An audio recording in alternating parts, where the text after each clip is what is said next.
வேட்டையாடு விளையாடு விருப்பம் போல உறவாடு வீரமாக நடையை போடு நீ வெற்றி என்னும் கடலில் ஆடு.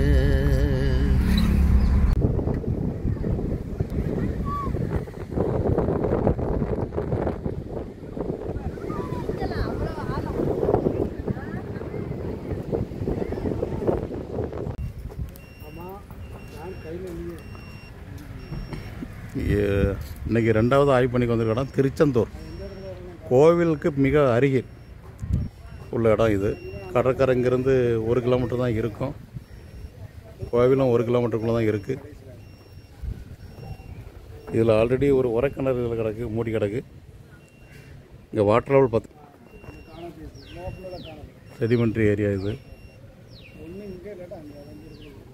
இந்த இடத்துல லாட்ஜி வருது. அதுக்கு முன்னாடி சப்ஸ்கிரைபர்ஸ் ராக் நேச்சர் நல்ல தண்ணி வளர்த்த அறியதுக்கு இந்த ஆய்வு பண்ணி நடந்துகிட்ருக்கு.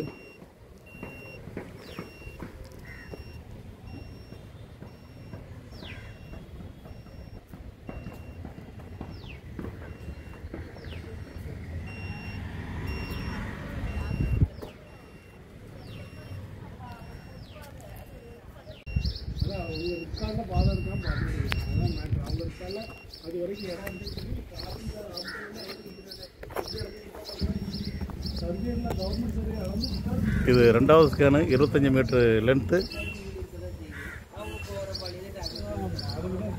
இது மினிமம் 125 மீட்ரு பண்ணணும். அதனால் 125 மீட்ரு டெப்த்துக்கு பண்ணிகிட்ருக்கோம். ஒரு 45 வீட்டுகளில் கருங்கல் கடினப்பாறை வர்ற மாதிரி இருக்குது. அதுக்கு மேலே ஃபுல்லாக டெபாசிட்டர் ஃபார்மேஷன் படிவுப்பாறை. நீர்மட்டம் வந்து 10 அடியிலே இருக்குது. இங்கே ரொம்ப ஆழம் போயிடக்கூடாது.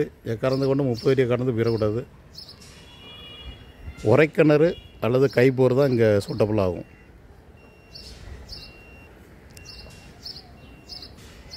நீரின் தரம் மிக மிக பிராக்கிஷ் வாட்ரு. கொஞ்சம் ஆழம் போனாலே சலைன் வாட்ரு. கடல் பக்கம்தான் இருக்குது. இதுதான் கிழக்கு திசை. கடலுங்கிறது ஜஸ்ட்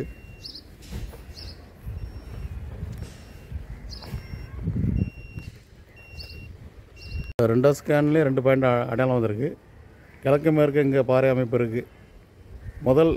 முதல் ஸ்கேனில் அடையாளம் வச்சதுக்கு நேராக இங்கே மேற்கு ஒரு இடம் அடையாளம் வந்திருக்கு. இந்த இதுக்கு நேராக இங்கே கொஞ்சம் தென்மேற்கில் இங்கே ஒரு அடையாளம் வந்திருக்கு. ஸோ மொத்தம் 4 இடம் இருக்குது. வெறும் 30 அடிக்கு ஆழத்துக்கு கீழே போயிடக்கூடாது. 40 அடிக்கு கீழே கடினப்பாறை எதிர்பார்க்கலாம். நீர்மட்டம் 10 அடி. ரொம்ப ஆழம் போக போக கடல் தண்ணிக்கு உள்ளே வந்துடும். கடல் நீர் மட்டத்தை விட நம்ம ஒரு 30 அடிக்கு மேலே இங்கே இருக்கும். அந்த மட்டத்துக்கு கீழே நம்ம இங்கே போர்வெல் போட்டுறக்கூடாது. கைப்போர் அல்லது உரக்கிணறு தான் இங்கே சூட்டபுள் ஆகும். இது முதல் ஸ்கேன் ரிப்போர்ட்டு. இதில் 2 இடம் அடையாளம் வச்சுருக்கு. இது ரெண்டாவது ஸ்கேன் ரிப்போர்ட்டு. இதில் 2 இடம் அடையாளம் வச்சுருக்கு. உரைக்கிணறு அமைக்க பரிந்துரை செய்யப்பட்டுள்ளது. அதிகப்படியான ஆழம் 30 to 40 அடி தான்.